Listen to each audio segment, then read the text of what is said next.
Hi there, I'm Christine Dunbar from speechmodification.com. Let's talk about what it means to be a fluent speaker. What are some of the elements that make up fluent speaking and make it different from written English? So spoken English is very different from written English, both in the words that we choose, but also in how we connect, link, and reduce in spoken English. So when we're looking at what we are talking about for fluent speaking, there are three main elements we want to be aware of. Number one is linking. So I've given you just some short examples here. When I link, it just means connecting words together. I don't speak word by word. That obviously doesn't sound fluent. So even though when we're reading, we can look at each word as separate, words connect together. We tend to, rather than saying words as distinct sounds, the sounds connect to each other. And in today's class, we're going to look at three different ways we link. But I want to cover just fluent speaking generally because we're going to do a series for fluent speaking here in our Saturday classes. So when I'm talking about linking, rather than saying it is for, each of those as separate words, I'm going to say it more like it is for, it is for. So my T sound becomes a flap. It'll sound a little more like a D, and I can think about it as it is. It is for. So that's one element of fluent speaking, is how we link together, and that's what we're going to go into in detail today.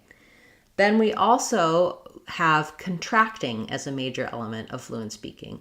And this is where instead of saying it is, I'm going to just say it's. So contractions typically are also written, and we use an apostrophe. And how we use contractions, we use it for lots of those small helping verbs like to be, to have, would, and had, will, and also for negative contractions, changing not to, did not to, didn't, for example. So we'll go through, and in our series, we'll cover contractions. I do have also a lot of videos for that here on the channel, but contractions are a major part of how we speak fluently and how spoken speech is different from written. So we have linking, we have contracting, and finally, the third major element for fluent speaking is reducing.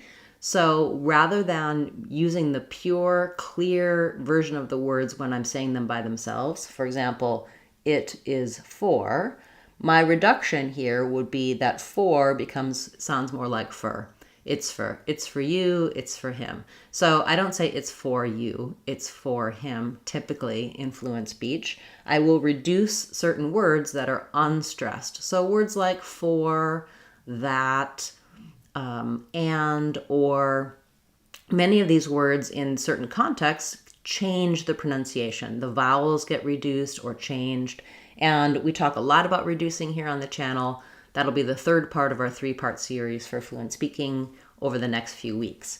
So today, I really want to focus on linking. I also want to tell you that the reasons to do fluent speaking are not because you necessarily need to sound exactly like a native speaker. No, that's not necessary. But if you are able to do some of these elements of fluent speaking, you will be able to connect and speak more naturally, more fluently, and typically more confidently because you know you'll be well understood, and it reduces some misunderstandings that can happen from being too choppy or not making the changes. The meaning actually changes in certain contexts if I don't link or contract. So for example, if I'm saying it's for you, that's the natural, normal way I would say it. It's for you. Sounds a little bit more stilted. Also, it might be putting too much emphasis on for. It's for you, not from you, for example. And if I say it is for you, that will sound a little argumentative, right? If I say it's for you, normal, it is for you, it gives too much emphasis on is, and it sounds like you said it's not for me, and I'm saying, yes, it is for you. So the meaning actually changes depending on where we're stressing, and the way we indicate our stress is often with linking, reducing, and contracting. And if we're not doing that, we might unintentionally be giving a different meaning than what we actually mean, just the normal way of saying something. So it is useful and helpful. Hear how I said it is. I was stressing on is there versus it's useful and helpful. So I was emphasizing, yes, it is helpful to do these things, to sound fluent, and as well as to make sure that you're clearly understood, which is the main goal of my channel, helping you be clearly understood when you speak English, as well as for some of you developing a more natural sounding native speaker like accent. And I feel like when you're able to adopt some of these things, it also changes how you understand when you're listening to English. You can hear those subtle differences depending on where the stress goes. And sometimes what you hear versus what you read is so different. And that's one of the challenges of becoming a more advanced English speaker, is knowing how the spoken speech differs from written speech. So we're going to look at a few examples, excuse me, of linking today. That's our first element for fluent speaking. And I want to go through 3 types of linking that we do in English. I'll give you some examples. We can also look at some sentences here in the series. And after that, I'll take your questions regarding this topic or anything that you need help with in speaking English. So welcome. It's nice to see so many of you this morning, and thank you for joining me. Wonderful. Okay, so let's take a look at linking. Here are some short 2-word phrases and how we link them. So I want to talk about first linking that you might not be aware of, which is vowel to vowel linking. So in the phrase see it, the first word ends on a vowel sound. The next word starts on a vowel sound. And one thing to note is that when we're talking about vowel to vowel or consonant to vowel, it's the sounds and not the letters. So sometimes a word can end on a vowel letter. Like if I'm saying the word, if I said, for example, ride it, it looks like a vowel to a vowel. But if you think about the sounds of ride, d is the last sound. The E is silent. So this is going to be consonant to vowel linking, which we'll talk about in a moment. So we're talking about sounds here. When I have a vowel linking to another vowel, I tend to do something where I insert another sound in between. It just happens naturally. I don't have to be too intentional about it. But if I'm not linking, see it, you hear how that sounds a little more choppy and less fluent.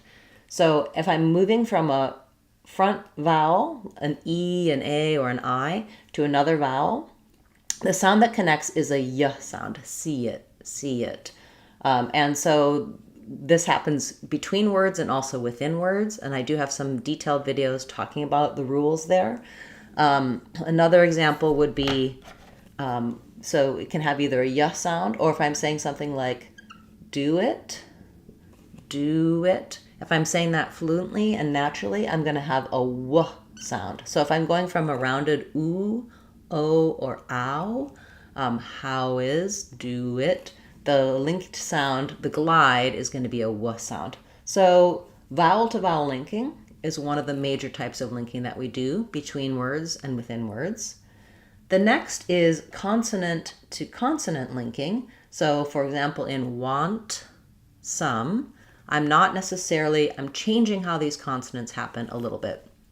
So when I say want some, I'm not saying letting that T out. This is an example of an unreleased T, an unreleased stop sound, where rather than want some with a solid break, there's a short break, want some.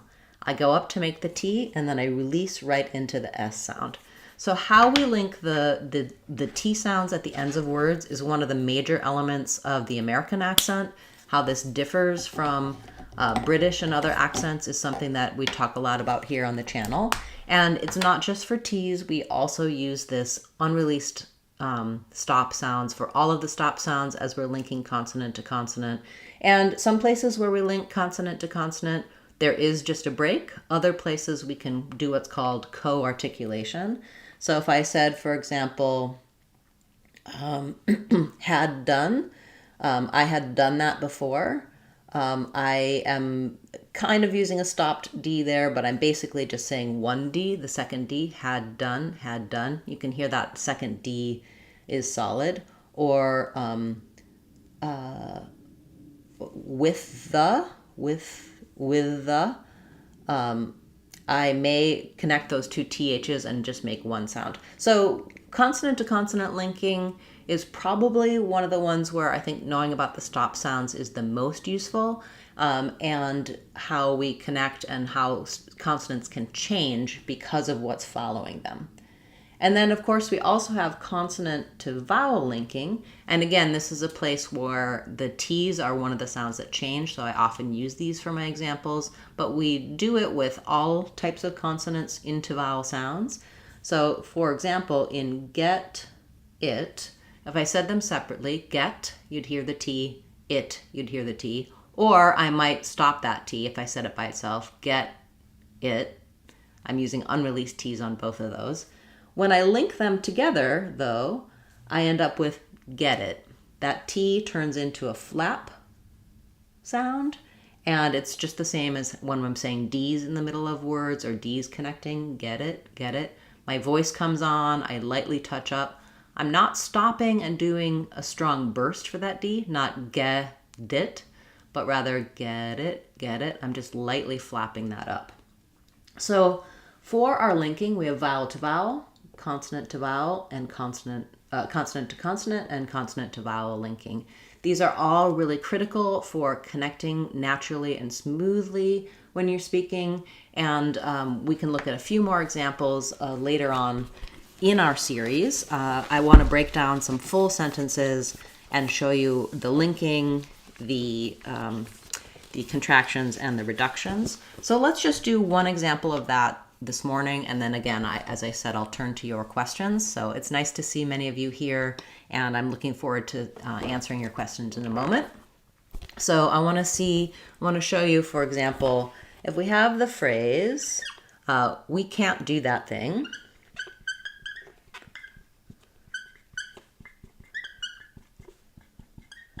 Let's see what happens here in just an everyday phrase like we can't do that thing. So we can't do, we have consonant to consonant.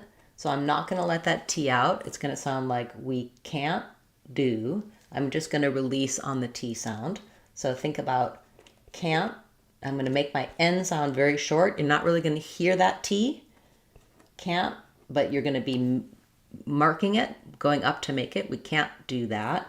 And then do that, we have vowel to consonant, that thing, same thing, unreleased T. So rather than that thing, you're going to hear that thing, that thing. I'm going to release that right into the TH. And here's a place where people sometimes struggle with that TH placement and getting that sound accurate.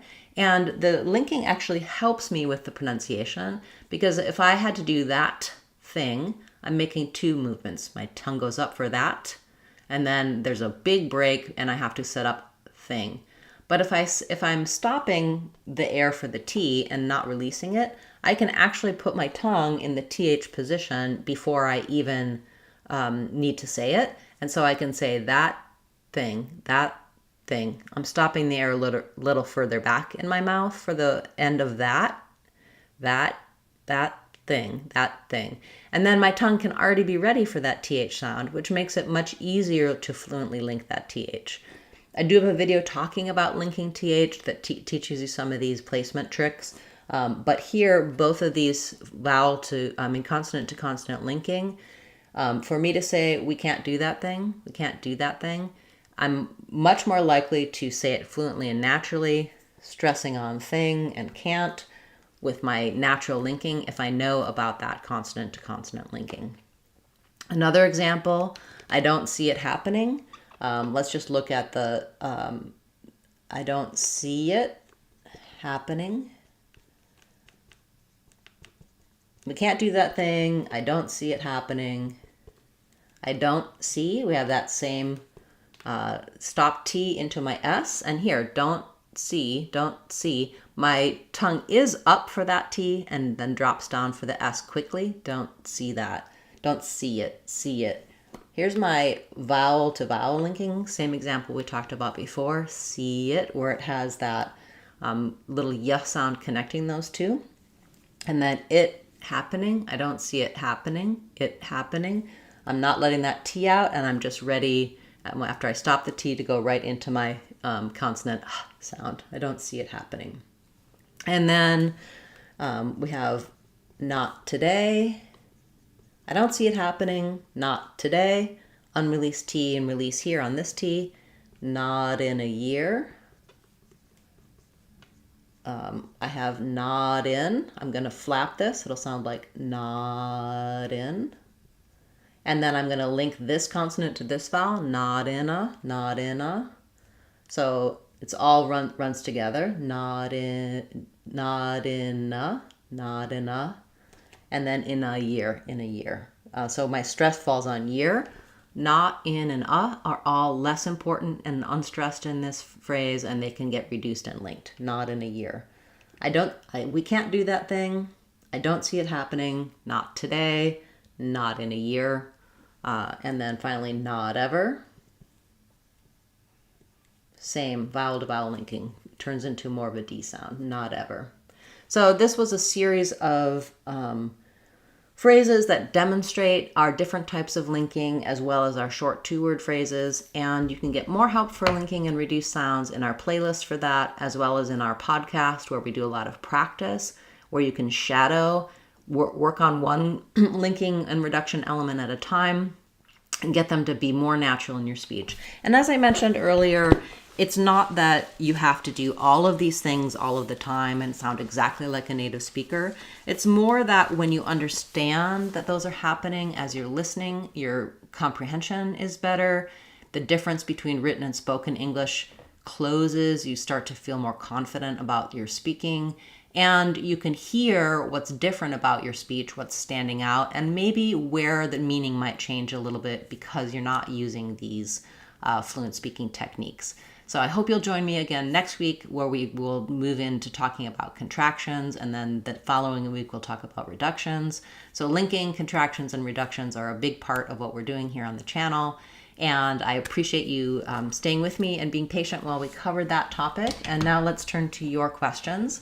Again, welcome everyone. It's nice to see so many of you here, and I will take your questions. If you're watching this later on as a replay, please feel free to put your questions in the comments. I do always go back and answer those, give you links to things here on the channel, as well as on speechmodification.com to help you. Okay, welcome from Venezuela. Nice to see you here. We have a question about the words hanger and singer, and if the G is silent. So yes, the letter G in these words, there is no G sound for the G in hanger and singer. The letters NG sometimes say just one sound together. So same thing if I'm saying hang, these two letters just represent the sound, hang. And then same thing as I add hanger, hanger. I don't want any G sound connecting those. It's just an NG sound. So we have, here's the IPA, and you can just think about it like hang, and thinking of these two as one sound, hanger. Same thing with singer, not singer, not an and a G, or an and a G, but singer.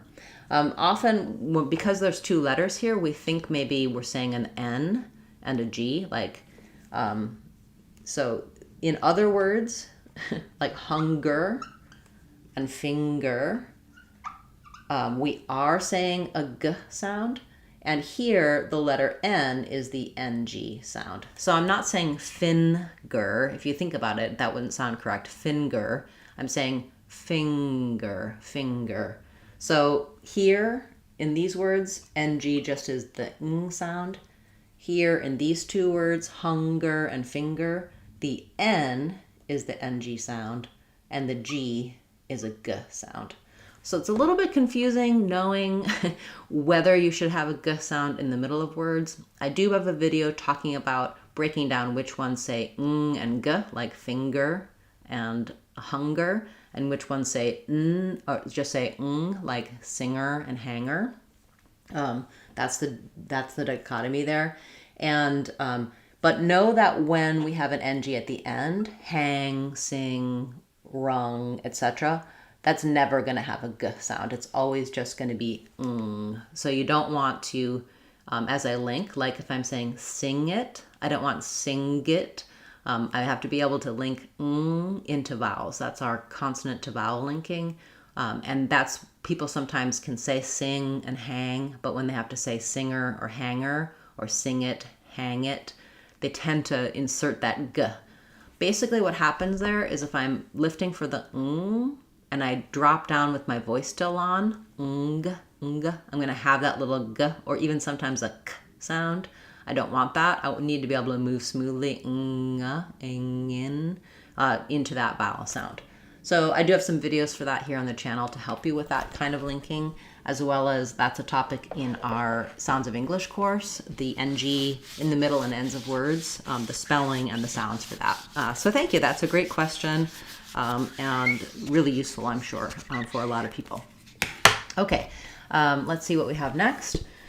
We have a question about prioritize, especially in the sentence, what did or what would you prioritize? So in this case, what would you prioritize? Prioritize is the most important word and it's going to get stressed. So we'll have the full pronunciation, no reductions. So prioritize. So this is a great word because within this word, we have some vowel to vowel linking, which is where most people struggle in it being able to pronounce it correctly. Because we have the pri and the or, we also have two R sounds. That makes it a little challenging. Our stress is on the or syllable. So, but we still have secondary stress on the pri. So letter I does say the I diphthong, pri. And then our main stress is on or. Then we have itize. Those are reduced, although we do have a clear I vowel again at the end. Prioritize.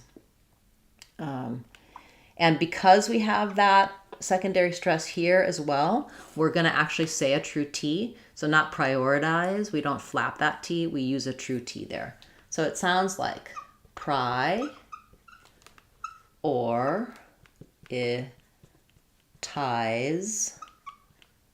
Z at the end, true T here. Our vowel to vowel linking happens because we're going from this I into the rounded or, prior, and so that's where, as we link, the y sound comes in, prioritize. So people sometimes have trouble moving into and stressing properly here, prioritize. Also in just the word prior, we stress the pri. We still have vowel to vowel linking there, prior. But that is confusing as well. But it's not prioritize, so that it changes. In prior, first syllable stress, still linking. Prioritize, second syllable stress. The or now says or. In prior, the or says same thing in priority. Priority follows the pattern of prioritize with second syllable stress. So what did you prioritize? What would you prioritize? And in that case, you can prioritize the pronunciation of the word prioritize. Okay, looking for my eraser. Wonderful. Thank you for that question. Let's go ahead and take the next question. And please feel free to put your questions in the comments or the chat at any time. I'm not finding the eraser. I'm looking. Oh, here it is. Fell on the floor. Okay. Let's look at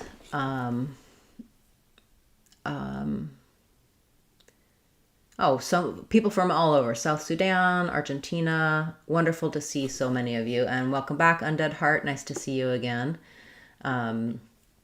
Let's look at how to pronounce acquaintance. So acquaintance.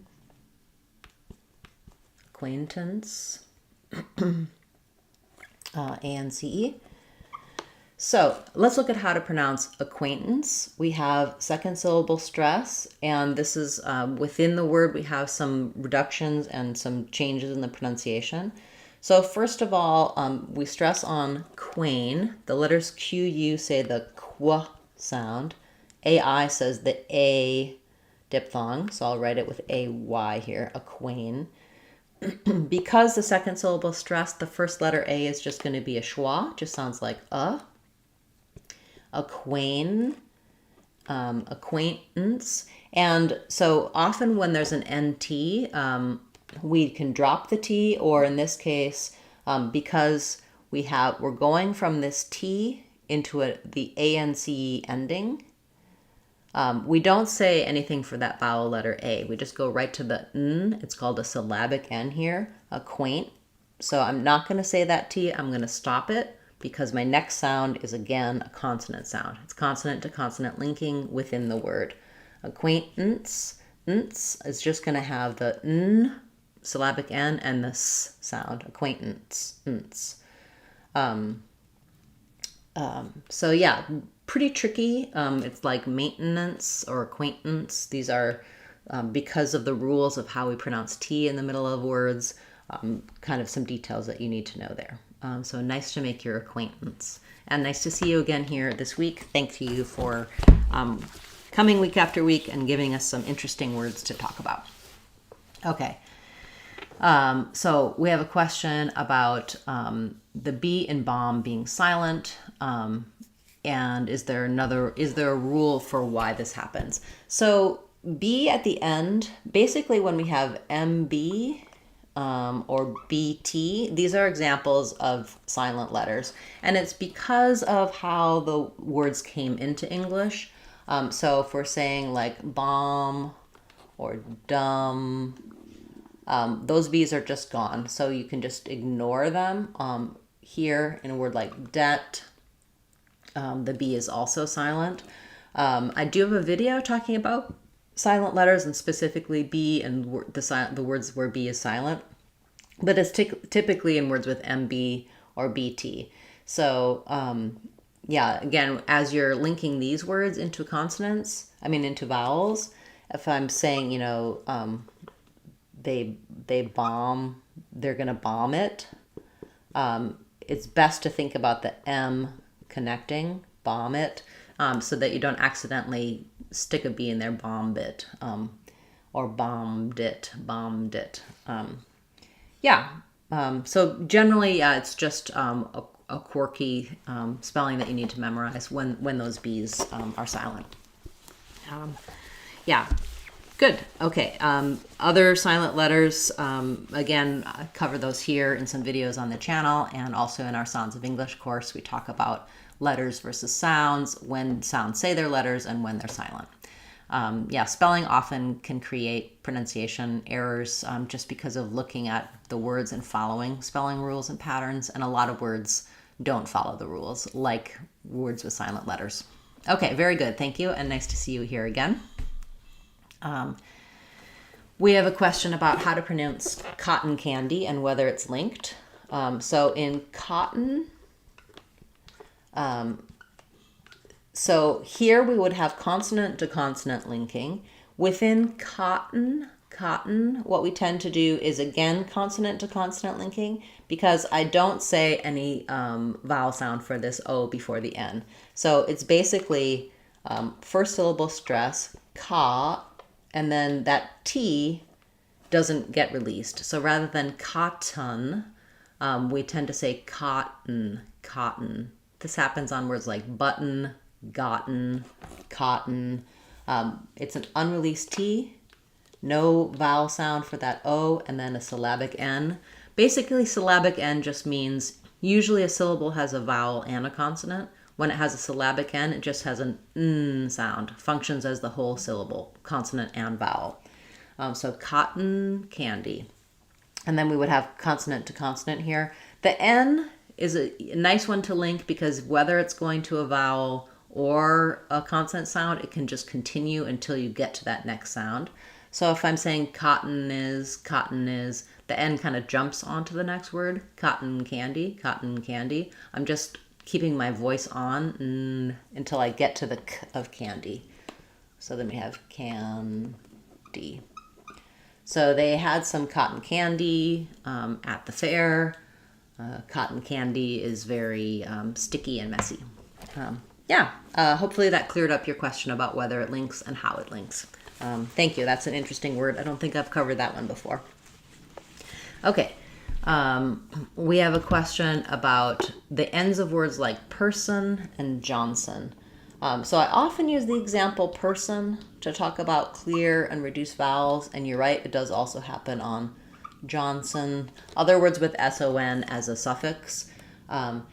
So because these are stressed on the first syllable, my clear vowel goes on per and on John, and then the son gets reduced. So I no longer have the same, if I say the word sun, like my son, it sounds the same as this word sun, the sun in the sky, and it has the consonant, vowel, and consonant. Sun, it has a true sound. In the dictionary, you'll see that like this. In person and Johnson, you'll see that because of the first syllable stress marked here, they'll either show it in the dictionary with no vowel, which is how I like to visualize it, or you might see it with a reduced schwa. But that sun is so short, it really basically has no vowel. So if I'm saying person, I should think about it like I'm just going right from my s to my n, sun. Yeah, maybe there has to be a tiny bit of vowel in between, because I don't want like snip, the snake, the sn. So there's a tiny little sound in there. But it's so short, basically just try to start turning your voice on before the N. Son, person, Johnson. Versus you don't want person, Johnson. That would be too much stress, too much of a clear vowel on the son. You just want a short little son, person. Same thing happens in a word like human. I'm not saying human. There's really no vowel there. It's just a very short mun, syllabic N, basically. Great question. Thank you. Question, another example of that. So a lot of times when N is in the unstressed syllable at the end, we just say the N sound with very little vowel. Very good. Okay. Back to our prioritize. When we change to prioritization, now our stress by prioritization. This follows the pattern of words that end in shun are going to be stressed on the syllable before the shun. So priority, we still have the same sounds for and connected with the y and the or. So prior follows like prioritize rather than prior. And then we have our I, t, and then our zation. So prioritization. For this, I would take it slowly, syllable by syllable, or start on the stress syllable. That would sound like zation, prioritization. Similar to organization, communication, that second to last syllable getting the stress. Yes, I do think in my video about prioritize and priority, I may also talk about prioritization there. After class, I'll go through and in the description, I'll put links to related videos to our topics from today, so you can check those out. Okay, great. We have a question about how to pronounce film. Nice to see you here. And yes, I had your word on my to-do list, but we can talk about it today. I think film is a great example of a challenging word that, looks like it should be sort of straightforward, but how to do this part is where the challenge is. And the mistake I hear on this is that people will say like film. They'll kind of put a vowel between L and M, and we really just want to be able to go straight from the L to the M. So film, how I do that is when I say fill, I can just lift my tongue up to finish the L. Fill. I'm touching behind my teeth. But if I do that and then I go to the M, film, you can hear even there I kind of said a little film. If I'm letting my tongue down, you're going to hear more sound there. So this is a place where there is an L sound, but I can kind of cheat this L by making it with the back of my tongue rather than lifting the front. So this is one place where we do a true dark L, I feel, where film, I just let it color this vowel. And what I'm doing there when I say film, is that instead of lifting the front of my tongue and doing film, I'm shaping the with the back of my tongue, film. And it's kind of a little bit like a vowel, like a sound, film. So rather than film, I'm doing film.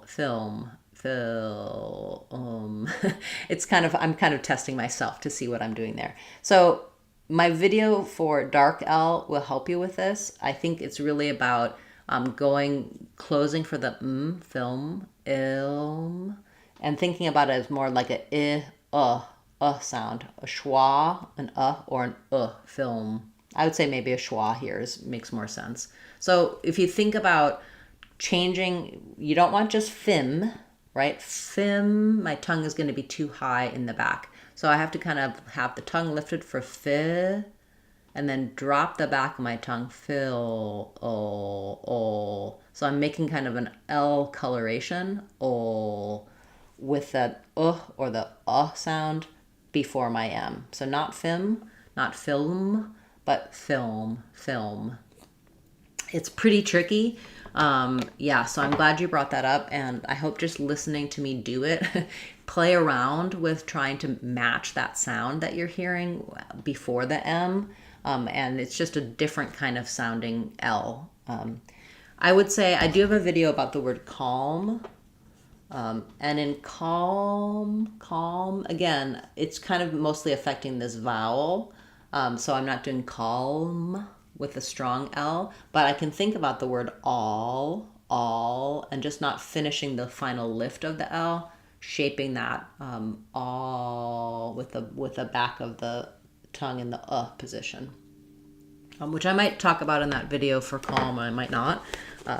So I hope that helps explain it. It's definitely a weird thing that we do with the dark L in some cases, where we don't actually finish and lift to the L. Most of the time, I recommend just going ahead and lifting to a light L as you're connecting, because if I'm saying, for example, fill it, I need that L sound to do that vowel, consonant to vowel linking. But if I'm saying film it, I'm linking with the M, and I'm just basically not closing that L and not lifting the front of the tongue for it. Okay, very good. Thank you for bringing that up. We have a question about what does cash and cash equivalent sound like in connected speech. So if I'm saying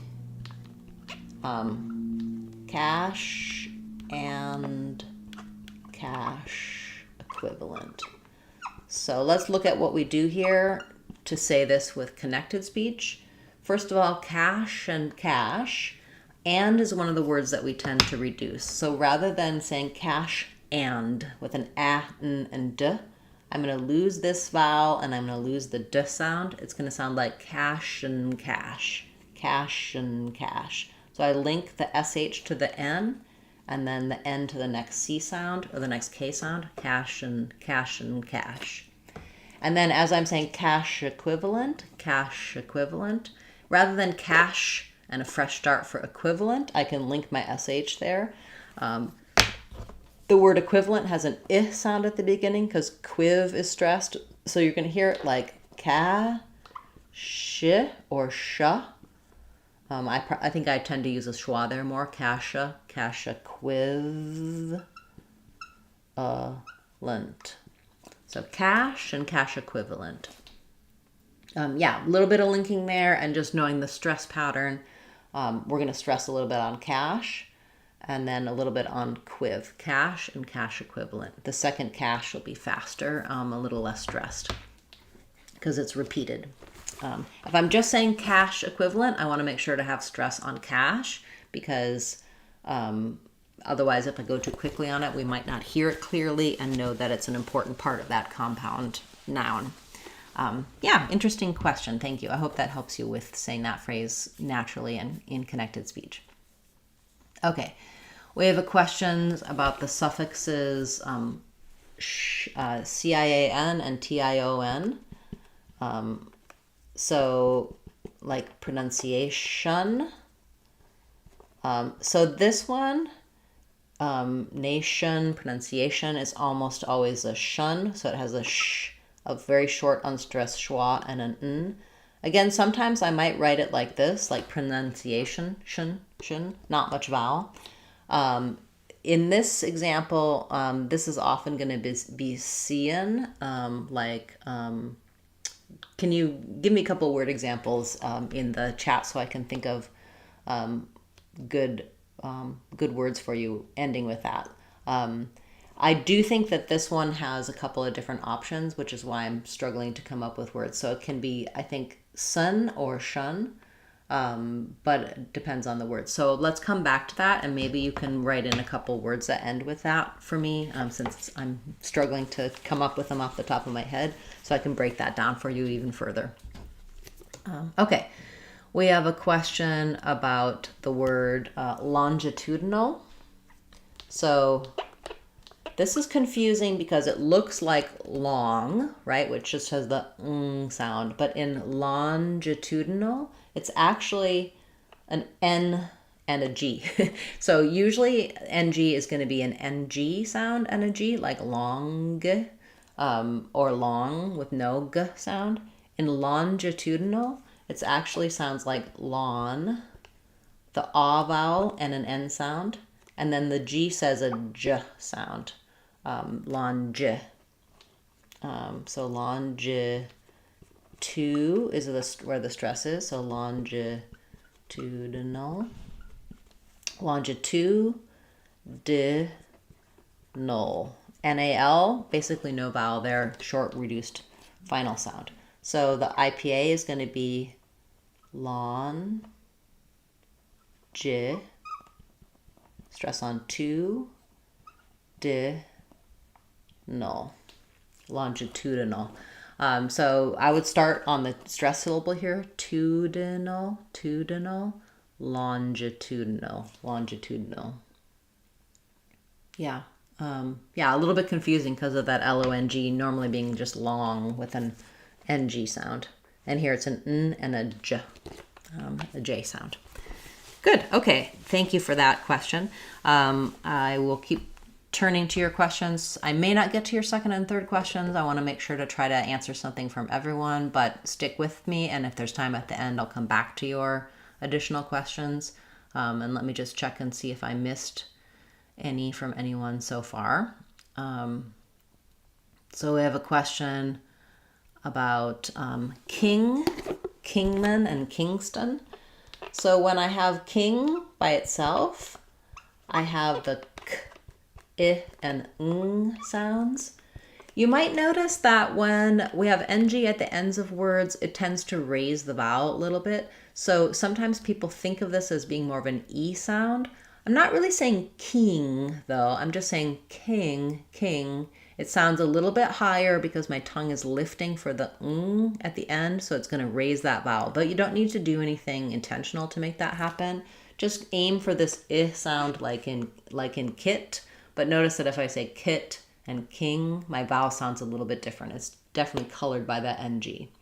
And then when we go to Kingman, I assume this name is going to have the same thing as like human, where we'll have the king sound and then just men, Kingman.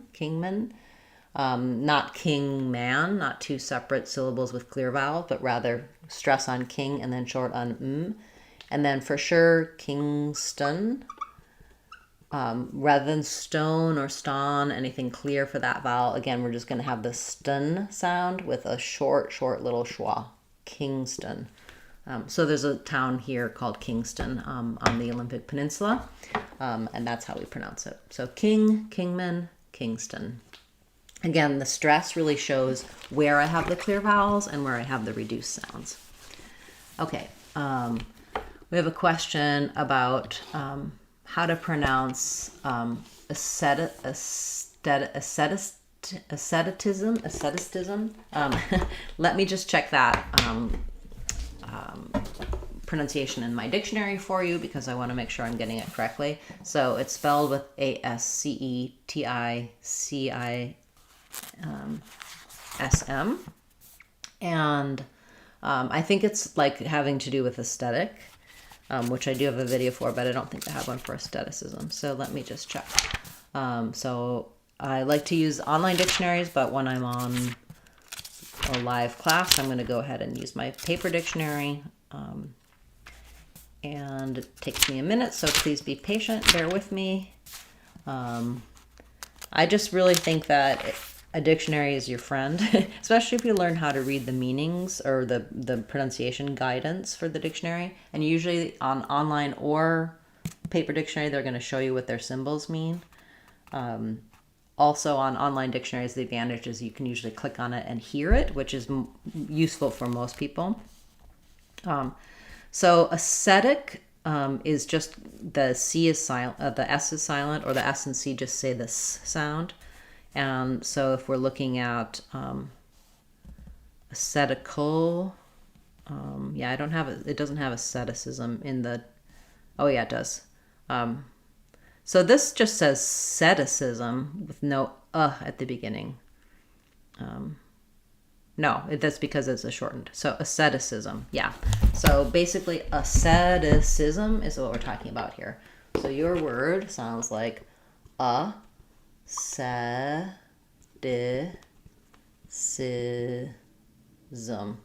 And for spelling, I think it's actually more challenging to spell it than to say it. But if you've seen it and learned it as a written word, then pronouncing it makes it hard. So it does follow the rules of spelling, except that this is just this sound. So it's the same as in like cian, where the SC just says C. Second syllable stress means this is going to be long and this is going to be short. Asceticism. T is going to be flapped because it's followed by unstressed syllables in between. Yeah, so a lot of S's and C's there, hard to know how they should say. So my aesthetic, the asceticism. Yeah, definitely I think an often requested or often searched for word. So yeah, and of course, as you saw, I needed to double check myself and look it up. Okay, great. We have a question about, oh, thank you. You came up with musician and physician. So in both of those, in musician and physician, the cian is going to be the sh sound. So actually the same as, for example, position. I think the challenge in both of these, musician and physician, is that we're going from the Z sound here, voiced sound, to a voiceless SH sound. So a lot of times people find position and physician difficult to do. They want to do physician or physician, musician and physician. So making sure that those are voiceless SH sounds, just like same as in position. Yeah, so just a different spelling. Words probably came into the language from a different source. And so the shun is spelled with a CIA instead of a TIO in those words. Thank you for following up and giving me some examples, because I was drawing a blank when I was trying to think of something like that. Oh, thank you so much for the gift. Nice to see you here again, EA Sky. And it's wonderful to see you. I really appreciate your support for the channel, and please feel free to ask your questions as well, and I'll make sure to answer them for you. Yes, and exactly, politician, shun, it's a game, same shun sound. Okay, there is a question about pneumo ultra microscopic silicovolcanosis, neosis. I do think I may have a video for that. Basically, it just follows a pattern of every other syllable stress. So pneumo, ultra, microscopic, silico. There's a 3 chunk there, not a 2 chunk. Silico volcaniosis. Yeah, I'm not going to write it out. It'll take me way too long, but hopefully hearing it broken down like that will help you. And I think those are just something that people have fun with, trying to say such long words. Yeah, okay, good. I do have a video about supercalifragilisticexpialidocious, and I talk about why you would want to work on something like that. It's just a way to kind of decode and break down a longer word. Those are obviously not words we use conversationally very much, but the practice of trying something like that can help you with shorter, more challenging words that we use in everyday speech as well. Okay, we have a question about leave it as it is, stress pattern and intonation. So leave it as it is. We basically have two chunks here. Leave it, we're going to stress on leave, and as it is, we're going to stress on is. So we're going to link this here as it. So I would kind of hear leave it, stressing on lee and linking consonant to vowel, leave it. And then as it is, we're going to have an as it, and then we're going to link it is as well. So it'll become more of a D, leave it as it is. So leave it as it is. I need you to leave it as it is. Yeah, good example for linking, reductions, and stress. Thank you for that, that phrase. Okay. We have a question about Z devoicing. First, let's do authority and authorities, so I don't forget it. So in the word author, we have first syllable stress, and it sounds like author, and my OR is going to be the sound. But then when we change to authority, we have second syllable stress. So in authority, the where the clear and reduced syllables change. So rather than an ah, we move to an sound. We have the second syllable stress. We have author. So the or letters or do say or, authority. And then this itty ending, we typically just flap that. It's a little hard to say because we have an I lax and an E tense. So itty is a useful thing to practice. It's in lots of words, community, authority, etc. The IPA for this, we have schwa, thor, di. Sometimes they'll mark that as a flap. Sometimes it'll just show it as a T. So you need to learn where we do that. So authority, and then your other one was authorities. So when it's plural, we just add the Z, authorities. So they'll need to contact the authorities. I don't have the authority to make that decision. Yeah, great words. Thank you so much, and thank you for your gift. I truly appreciate your support. Okay. Question about the Z devoicing. So basically, there's a couple things that could mean. There's an error pattern of Z devoicing where somebody might be trying to say the word was or does, and they say was or dus with a strong S sound. But basically in regular speech, if I'm saying it was, it does, I'm not using a strong voiced Z there. I'm not saying it was with a lot of strong Z. If I'm saying it was, it'll sound a little bit like a weak S sound. The difference is if I'm saying something like it's us, this is a strong S where you can really hear the noisy S air. Also, my vowel is going to be short, whereas it was, my vowel sound is going to be longer. My S is going to be weak, or I will have a little voicing. You'll hear the Z. It was. But you can hear how it kind of still ends on that S. My Z sound that comes from the vowel ends up sounding like a weak S at the end of it. So whether or not I have strong voicing, the devoicing factor is I don't want to use a strong S. I never want it was or it does. You shouldn't hear S, but you might hear a little weak short S at the end of my Z. It was. So it's hard for people to hear that difference.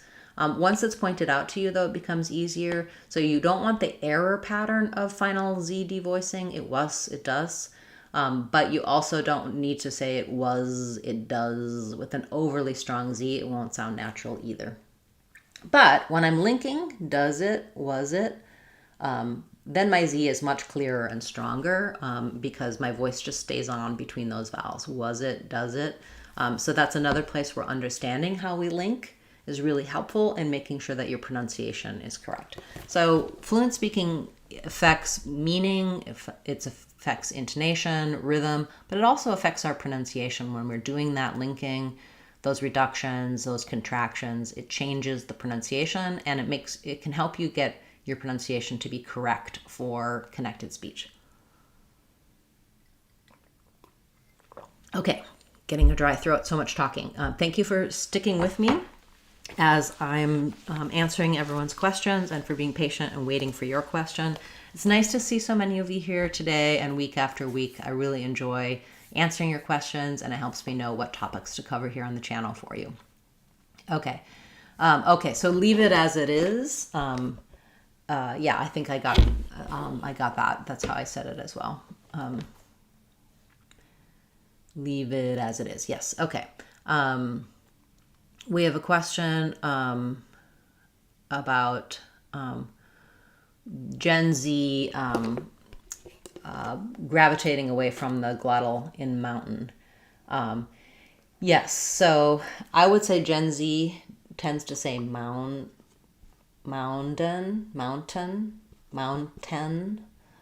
They maybe do a true T there. Also, I hear like instead of gotten, where we, like what we were talking about, doing that glottal stop or that stop T, gotten. I hear them flapping that sometimes, like gotten, we've gotten. So I do think that that's something that's changing with the younger generations. The way I teach is more for people my age, millennials, Gen X, etc. So you should just do what's comfortable for you. But as if you're working with younger people and you're noticing that they pronounce things that way, you can follow that as well. Pronunciation changes over time and trends change over time. And I feel like for Gen Z and younger, so much of the way they talk and communicate is affected by social media because things are less regionally different and more connected within the US and worldwide speaking English because they all are listening to the same media and are influenced by how each other are speaking and the choice of words, etc. So that's a good question. Good point. Okay. We have a question about insignia. Oh, actually, I'm not sure if you're saying insignia because it's INSIGNE from Save the First. So maybe give me a clarification of how you use that in a sentence. I might need to look it up as well if I don't recognize it. Okay, we have a question about mirror. This is definitely a tricky word. I do have a video for it. Anytime we have multiple R's like this, we have to be able to connect and move between R's. So letters I, R say ear here. In some dictionaries, they're going to show ear like this. I tend to write it like this because I think of it as being like ear or this kind of ear. So it's the same as in the word mirror. Like it's merely a mirror. So I would write it like this, first syllable stress, mirror. But we have consonant to vowel linking here, so I don't really say mirror. I can break it up that way if it makes it easier, but my R has to connect to my so mirror, that's the hard part to do, and so you may need to just practice going from R to to be able to just lift that tongue into that tight position, drop it, and re-lift it. Same thing that happens at the beginning of rural, which is what makes that so hard as well. The R and the L, and also just doing that mirror, rural. Yeah, not easy. And knowing what sounds the letters say, as well as sequencing the mir to the mirror, can be quite challenging. So thank you for bringing that up. And as I mentioned after class, in the description, I'll put some links to my longer videos that go a little more in depth and give you some more techniques and tricks for pronouncing some of these words. Okay, we have a question about administers, administered, and administrator. Very good. So sometimes people just shorten to admin, which sounds like admin, which changes the syllable stress. But in administers, we stress on the min syllable, and so we're going to have a really reduced sound here for the, rather than a clear ad like in admin, we're going to have administer. So it's going to be a schwa there, or a reduced ah, very, very short little sound. So administer sounds like administer. I would maybe write it with ud or id or even ad, but just try not to do anything clear there. You don't want administer, more administer. So administer. We need to administer the medication on a schedule. And then you also asked about administered. There we just add the D sound. So rather than stir, it's going to sound like stirred, administered. And then when we switch to administrator, we stress on the stray syllable. So we still have the admin, but now this min is going to be shorter. So it'll sound like ed or id, right? It's our same little reduced vowel. Admin,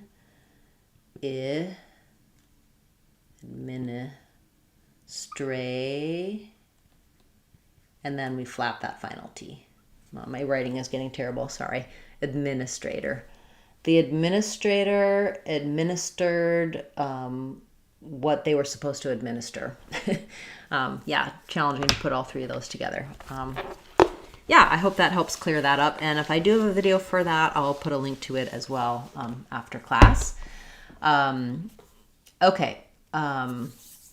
So we have a question about imperturbable. So because the M and the P are both bilabial sounds, imper, we just close to the M and release into the P. Imperturbable, lots of bilabials here. Stressing on the ter syllable. So you can think of it as ER, IR. It's just an straight sound, no or there. Turbable. So I would start on the stress syllable, turbable, and then add your